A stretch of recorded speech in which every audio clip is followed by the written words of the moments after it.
नमस्कार बच्चों। आज हम पढ़ने जा रहे हैं पापा खो गए। बच्चों, यह एक एकांकी है जिसे आप स्किट भी कह देते हैं, नाटक का छोटा रूप। ये एकांकी श्री विजय तेंदुलकर जी द्वारा लिखी गई है, जिसमें निर्जीव वस्तुओं की पीड़ा का बड़ा सजीव सा चित्रण किया हुआ है। हम इसकी कहानी सुन लेते हैं बच्चों, थोड़ा इसका सारांश देख लेते हैं। मुख्य पात्र जो इसमें हैं उनमें सजीव पात्र तो कम ही हैं बच्चों। इसमें कौवा है, आदमी है और एक लड़की है। ये 3 सजीव पात्र हैं। बाकी बिजली का खंबा, पेड़, लेटर बॉक्स, नाचने वाली लड़की है, वो भी पोस्टर पे है, नाचने वाली जो है वो। तो ये पात्र हैं हमारे। ये पात्र आपस में रात में बातें कर रहे होते हैं। इसी दौरान एक आदमी एक लड़की का अपहरण करके ले आता है वहाँ पर। फिर वो किस तरह से उस लड़की को बचाते हैं और किस तरह की समस्याएं हमारे समाज में होती हैं, किस तरह से बच्चे पढ़ाई में ध्यान नहीं देते, कई सारी चीज़ें हैं जो इसमें बताई गई हैं। बच्चों, मैं इसकी कहानी आपको बता देती हूँ, बाकी हम नाटक का मंचन करेंगे। हम आपस में पात्र बनकर उस तरह से नाटक को पढ़ेंगे। बच्चों, इस एकांकी में बताया गया है कि बच्चों के साथ किस तरह की वारदातें होती हैं। बच्चों के अपहरण की वारदात बताई गई है इसमें। रात के समय सड़क पर एक बिजली का खंबा, एक पेड़, एक लेटर बॉक्स और दीवार पर नाचने वाले की मुद्रा में एक खड़ी हुई लड़की का पोस्टर है। सुबह खड़े खड़े वे जो भी देखते थे रात में उसी की बात करते थे। खंबा एक स्थान पर खड़े रहने के कारण बहुत परेशान है, वो कभी बैठ नहीं पाता। पेड़ कहता है कि वह तो उससे पहले का खड़ा है, उसका तो जन्म ही इसी स्थान पर हुआ था, उस समय तो यहाँ कुछ भी नहीं था और वह सामने फैला हुआ विशाल समुद्र था। सड़क बनने पर जब खंबे को उसके पास लाया गया तो उसे लगा था कि अब शायद कुछ मेरा अकेलापन दूर हो गया है। लेकिन खंबा बड़ा अकड़ू था, उसने उसके साथ दोस्ती नहीं की। जब बरसात आई और बरसात में खंबे पर मुसीबत आई, खंबा गिरने लगा, तो पेड़ ने ही उसको संभाला था, अपने ऊपर उसको संभाला था। उसके बाद उन दोनों की दोस्ती हो गई थी।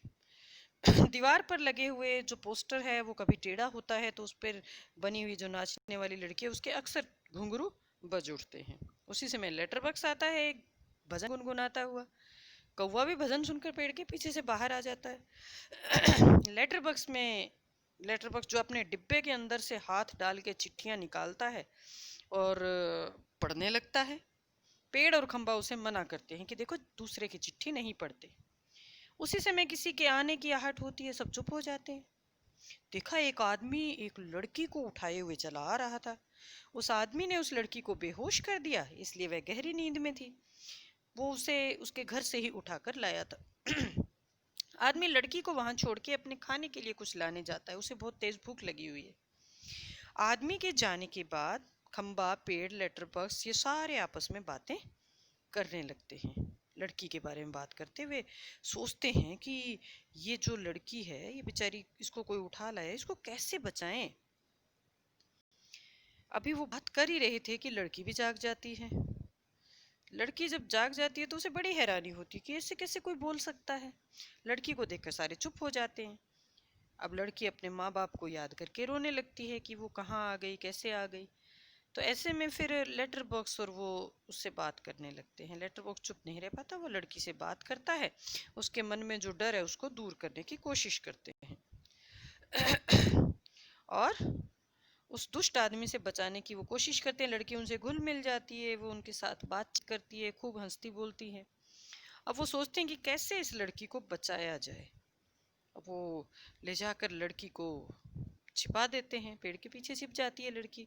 सब मिलजुल कर लड़की की रक्षा करते हैं। आदमी वहां से चला जाता। आदमी जा नहीं रहा था तो कौवा कहता है कि हम इसको डरा कर भगा देते। वो भूत भूत करके चिल्लाता है और सब भाग जाते हैं। वो लोग बहुत खुश होते हैं कि उन्होंने लड़की को बचा लिया। लड़की सो जाती है। अब लड़की के सोने के बाद वो सारे फिर ये बात सोचने लगते हैं कि अब इस लड़की को घर कैसे भेजें। लड़की को अपने घर का नहीं पता है। उससे पूछते हैं तो वो सीधा सीधा बताए, मैं तो घर में रहती हूँ, घर गली में है, गली शहर में है। लेकिन उसे ना तो अपने पिता का नाम पता है, ना अपने घर का नाम पता, कुछ भी पता उसको नहीं है। ऐसे में उन लोगों को बड़ी चिंता होती है। वो सोच रहे हैं कि कैसे करें किस प्रकार से इस लड़की को हम इसके घर भेजें। फिर वो सारे मिलकर एक उपाय करते हैं। उन्होंने एक बड़े से पोस्टर पर या एक कागज पर लिखा बड़ा बड़ा कि पापा खो गए हैं। लेटर बॉक्स एकमात्र पढ़े हुए थे। लाल ताऊ बोलते हैं सारे उनको, क्योंकि उन पर लाल रंग का पेंट हुआ है। तो वो कह रहे हैं कि हम इस तरह से इस लड़की के ऊपर टेढ़े मेढ़े से हो जाएंगे कि लोग ये सोचेंगे कि शायद यहाँ कोई एक्सीडेंट हो गया या कोई दुर्घटना हो गई है। सब लोग यहाँ पर आएंगे और जब आएंगे तो फिर हम दिखा देंगे कि इस तरह से जो जो पोस्टर के ऊपर लिखा हुआ है कि ये लड़की खो गई। अब लड़की खो गई तो उन्हें कहना नहीं आ रहा, वो ये कह रहे पापा खो गए हैं, क्योंकि लड़की को घर का पता ठिकाना मालूम नहीं है, ना ही उसको इतनी समझ है, उसको पता नहीं है कि वो खो गई है। उसको लगता है कि उसके तो पापा खो गए हैं, पापा यहाँ है नहीं। तो सब मिलकर फिर खंबा उसके ऊपर टेढ़ा हो जाता है, पेड़ भी झुककर लड़की पर छाया कर रहा है, कौवा काँव काँव की शोर कर रहा है, और जो सिनेमा का पोस्टर उस पर बड़े बड़े अक्षरों में लिखा हुआ है पापा खो गए। अंत में लेटर बॉक्स सबका ध्यान अपनी ओर खींचता है। वह सबसे कहता है जिस किसी को भी इस लड़की के पापा मिल जाएं, इस प्यारी सी बच्ची के, तो वो इन्हें जितनी जल्दी हो सके यहाँ से ले जाए। उनको पापा को यहाँ ले आइए ताकि वो अपनी बेटी को ले जाए। तो बच्चों ये था हमारा नाटक या एकांकी। इसके प्रश्न अब देखते हैं हम लोग। नाटक में आपको सबसे बुद्धिमान पात्र कौन सा लगा और क्यों? कौन है सबसे बुद्धिमान बच्चों? नाटक में हमें सबसे जो बुद्धिमान है वो कौवा लगा। कैसे? देखो, कौवे ने ही सबसे पहले ये पता लगाया था कि उसके पास इधर उधर की सारी जानकारियां, उड़ता रहता है, वो घूमता रहता है। उसी ने अंदाजा लगाया था कि ये व्यक्ति जो है ये दुष्ट है और ये लड़की को किसी गलत नियत से उठाकर लाया है। और फिर उसी ने बताया था कि किस तरह से इस लड़की को हम उसके घर तक पहुंचा सकते हैं। उसी के उपाय की वजह से पहले उस आदमी को उन लोगों ने भगाया और उसके बाद उन्होंने लड़की को भी उसके घर पहुंचाया। दूसरा प्रश्न बच्चों हमारा कि पेड़ और खंबे में दोस्ती कैसे हुई? शुरुआत में पेड़ तो शुरू से ही वहीं था, अकेला ही था। धीरे धीरे करके आपको पता है छोटे पौधे से बढ़ के पेड़ बड़ा होता है, तो पेड़ तो वहीं पर था। लेकिन जब खंबा वहां लगाया गया, पहले पेड़ अकेला रहता था, खंबे को बड़ा मन था कि उसका कोई दोस्त वहां आए। जब खंबा लगाया गया तो खंबा अकड़ में रहता था, खड़ा रहता था, हमेशा उससे बोलता नहीं था। फिर एक बार जोर का आंधी तूफान आया जिसमें खंबा उखड़ गया, लेकिन पेड़ ने उसे संभाल लिया, अपने ऊपर उसको ले लिया। इसकी वजह से पेड़ को चोट भी आ गई थी, लेकिन फिर भी उसने खंबे को गिरने नहीं दिया। उसके बाद उन दोनों की आपस में दोस्ती हो गई थी। लेटर बॉक्स को सभी लोग लाल ताऊ कहकर क्यों पुकारते थे? क्योंकि लेटर बॉक्स पूरा लाल रंग में रंगा हुआ था, इसी वजह से सब लोग उसे लाल ताऊ कहकर पुकारते थे। लाल ताऊ किस प्रकार बाकी पात्रों से भिन्न है? लाल ताऊ एकमात्र ऐसे व्यक्ति हैं जो पढ़ना जानते हैं, बाकी किसी को पढ़ना नहीं आता। वो अकेला है, अपने आप में मस्त रहता है, भजन गुनगुनाता है और बहुत मजाकिया है, और सारे समाज की भी उसको चिंता है। नाटक में बच्ची को बचाने वाले पात्रों में केवल एक सजीव पात्र है, उसकी कौन कौन सी बातें आपको मजेदार लगी? कौवे की तो बहुत सारी बातें हमें मजेदार लगी। पहले जब वो बात कहता है, अरे रुको एक बार थोड़ी सी मैं अपनी चोंच धो के आ रहा हूँ, या चुल्लू भर पानी डाल के आ रहा हूँ, या कोई अच्छी तरह से बोलता है तो कहता है ये ऐसी आवाज से कौन मेरी नींद खराब कर रहा है। या फिर जब लड़की उठाने वाले आदमी को वो लोग भगाते हैं, सारे मिलकर भूत भूत चिल्लाते हैं और उसको भगा देते हैं, हमें वो घटना भी मजेदार लगी। और लास्ट में वो लड़की को किस तरह से उसके घर पहुंचाएंगे, वो लेटर बॉक्स से कह के पोस्टर पर बड़ा बड़ा पापा खो गए लिखवाता है, तो हमें ये चीज़ भी बहुत अच्छी लगी। इसलिए बच्ची को बचाने के जो भी प्रयास किए वो हमें कौवे के बहुत अच्छे लगे। क्या वजह थी कि सभी पात्र मिलकर भी लड़की को उसके घर नहीं पहुंचा पा रहे थे? क्योंकि लड़की बहुत छोटी थी, उसे पता ही नहीं था कुछ भी, ना नाम पता मालूम था, अपने घर का पता भी मालूम नहीं, मम्मी पापा का नाम भी पता नहीं। ऐसे में किस तरह से वो लोग उसे उसके घर पहुंचाते? अगर उसे नाम पता सब होता तो पहुंचाना आसान हो जाता। नाटक से आगे अपने अपने घर का पता लिखिए तथा चित्र बनाकर वहां पहुंचने का रास्ता भी बताइए। बच्चों ये आप अपनी कॉपी में लिखोगे और अपने स्कूल से आपके घर तक जाने के रास्ते का एक छोटा सा नक्शा आपको बनाना है। ये काम आप खुद करोगे। मराठी से अनुदित इस नाटक का शीर्षक पापा खो गए क्यों रखा गया होगा? और अगर आपके मन में कोई दूसरा शीर्षक हो तो सुझाइए, साथ में कारण भी बताइए। बच्चों इसमें हमने बताया आपको कि लड़की बहुत छोटी है, अभी तक ज़्यादा कुछ जानती नहीं है, उसे अपने घर का पता मालूम नहीं है, अपने माँ बाप का नाम पता नहीं है। तो ऐसे में उसे यही लगता है कि उसके पापा खो गए हैं। वो नहीं खोए, उसके पापा खो गए, इसीलिए इसका नाम पापा खो गए रखा गया। इसका नाम और भी रखा जा सकता है, बच्ची खो गई भी हो सकता है, या लापता बच्ची हो सकता है, बच्ची उठाने वाला हो सकता है, या कोई और, जो भी आपको ठीक लगे आप अपने मन से इसमें लिख सकते हो। क्या आप बच्ची के पापा को खोजने का नाटक से अलग कोई और तरीका बता सकते हैं? देखो जो पात्र हमारे पास थे उनके पास तो बेचारों के पास कोई चारा नहीं था, सारे निर्जीव पात्र थे। जो सजीव पात्र हैं भी, कौवा है तो वो बोल नहीं सकता, इंसानों को अपनी बात समझा नहीं सकता। हाँ, वैसे अगर हम देखें साधारण तौर पर तो किसी भी बच्चे के खोने पर उसको ढूंढने का जो सबसे आसान तरीका है पापा को, बच्चे के पापा को ढूंढने का, तो उसमें हो सकता है कि समाचार पत्र में हम विज्ञापन दें, या पोस्टर या दूरदर्शन वगैरह पर हम उसकी फोटो दिखा सकते हैं, या फिर पुलिस थाने में जाकर रिपोर्ट भी लिखवा सकते हैं। फिर पुलिस अपने तरीके से उसे ढूंढ लेगी। आपके दिमाग में अगर कोई और आइडिया है तो आप बता सकते हैं। हाँ, अनुमान लगाइए कि जिस समय बच्ची को चोर ने उठाया होगा वह किस स्थिति में होगी। क्या वह पार्क या मैदान में खेल रही होगी, या घर से रूठ कर भाग गई होगी, या कोई अन्य कारण रहा होगा।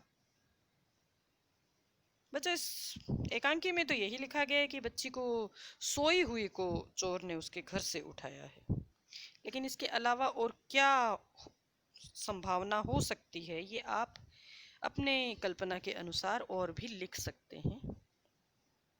दूसरा प्रश्न जो हमारा है ये ज़्यादा महत्वपूर्ण प्रश्न है बच्चों, कि नाटक में दिखाई गई घटना को ध्यान में रखते हुए ये भी बताइए कि अपनी सुरक्षा के लिए आजकल बच्चे क्या क्या कर सकते हैं। संकेत के रूप में नीचे कुछ उपाय सुझाए जा रहे हैं, आप इससे अलग कुछ उपाय सोचकर लिखिए। इसमें तो बेटा 3 उपाय बताए गए हैं। एक तो हमेशा समूह में चलें, ग्रुप में रहें, एकजुट होकर बच्चा उठाने वालों या ऐसी घटनाओं का विरोध करना, या अनजान व्यक्तियों से सावधानी पूर्वक मिलना। इसके अलावा और क्या उपाय हो सकते हैं? हर बच्चे को अपने घर का पता, अपने माता पिता का नाम, फ़ोन नंबर, ये सब चीज़ें पता होनी चाहिए। कभी भी अकेले किसी सुनसान या अपरिचित जगह, जहां हम पहले कभी नहीं गए, ऐसी जगह हमें नहीं जाना चाहिए। अपने आसपास आने जाने वाले लोगों पर निगाह रखनी चाहिए। अगर कोई आपसे कहता है कि मुझे किसी के घर का पता बता दो, या मेरे साथ चलो, या कोई और बहाना लगा कर भी कि आपके पिता का एक्सीडेंट हो गया, या तुम्हारी माँ बीमार है तुम्हें घर में बुलाया है, अगर कोई अनजान व्यक्ति हमें बहाना बनाकर कहीं ले जाने की कोशिश करे तो हमें ऐसे व्यक्ति के साथ जाने से मना कर देना चाहिए। इसके अलावा अगर किसी भी व्यक्ति पर हमें थोड़ा भी संदेह लगता है तो हमें शोर मचा देना चाहिए, अपने माता पिता या किसी बड़े व्यक्ति को इसके बारे में जानकारी भी दे देनी चाहिए। आपने देखा होगा कि नाटक के बीच बीच में कुछ निर्देश दिए गए हैं। ऐसे निर्देशों से नाटक के दृश्य स्पष्ट होते हैं जिन्हें नाटक खेलते हुए मंच पर दिखाया जाता है, जैसे सड़क, रात का समय, दूर कहीं कुत्तों के भौंकने की आवाज। यदि आपको रात का दृश्य मंच पर दिखाना हो तो क्या क्या करेंगे, सोच कर लिखिए। ये बेटा आप अपने हिसाब से लिखो। अगर रात का सीन आपको क्रिएट करना है तो आप किस तरह से करेंगे, उसमें कौन कौन सी चीज़ें हैं जो आप दिखाओगे, कैसा माहौल होता है रात का, क्या सीन बनता है, वो आप अपने मन से देख के करोगे। और दूसरा प्रश्न है हमारा कि उपयुक्त विराम चिन्ह लगाने हैं बेटा। तो ये विराम चिन्ह आप लगाओगे, पढ़ो इसे, कहाँ क्या चिन्ह लगना चाहिए देखिए, आप स्वयं प्रयास कीजिए। तीसरा प्रश्न है, आसपास की निर्जीव चीजों को ध्यान में रख कर कुछ संवाद लिखिए। जैसे चौक का ब्लैक बोर्ड से संवाद, कलम का कॉपी से संवाद, या खिड़की का दरवाजे से संवाद। बच्चों ये आपस में क्या बातचीत कर सकते हैं, आपको अपनी कल्पना से इन तीनों के बारे में लिखना है। चौक और ब्लैक बोर्ड क्या बात कर सकते हैं आपस में, या कॉपी और पेन जो है वो क्या बात करेंगे, खिड़की और दरवाजे क्या बात करेंगे। तो आपको ये संवाद लिखने हैं। और चौथा प्रश्न जो है वो इसी के क्रम में ही है, इसी के कंटिन्यूएशन में है। उसमें ये कहा गया है कि आप जो संवाद लिखोगे उन संवादों से एक छोटा सा नाटक बनाइए और हो सके तो उसका मंचन भी करिए। तो बच्चों ये था हमारा पाठ, यहीं समाप्त होता है। धन्यवाद। अब हम इसके शब्दार्थ और देख लेते हैं बच्चों। आपको मैं इसके शब्दार्थ भी बता देती हूँ। बच्चों इस पाठ में आए हुए जो मुश्किल शब्दार्थ हैं वो आप देख लीजिए, ये आपको अपनी कॉपी में लिखने भी हैं। भंगिमा, मुद्रा, आफत, मुसीबत, थर थर कांपना, डर से कांपना, झेलना, सहन करना, गुरूर, घमंड, कर्कश, कानों को खराब लगने वाली आवाज, फोकट, मुफ्त में, पेट में चूहे दौड़ना, बहुत भूख लगना, दाल में काला होना, कुछ गड़बड़ की आशंका, गश्त लगाना, चारों ओर घूमना, गौर से देखना, ध्यान से देखना, चकमा देना, धोखा देना, प्रेक्षक, दर्शक। तो बच्चों ये हमारे कठिन शब्दार्थ हैं, इनको भी आपको अपनी कॉपी में करना है।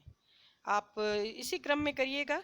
सबसे पहले आप शब्दार्थ ही लिखेंगे, उसके बाद आप प्रश्नोत्तर लिखेंगे।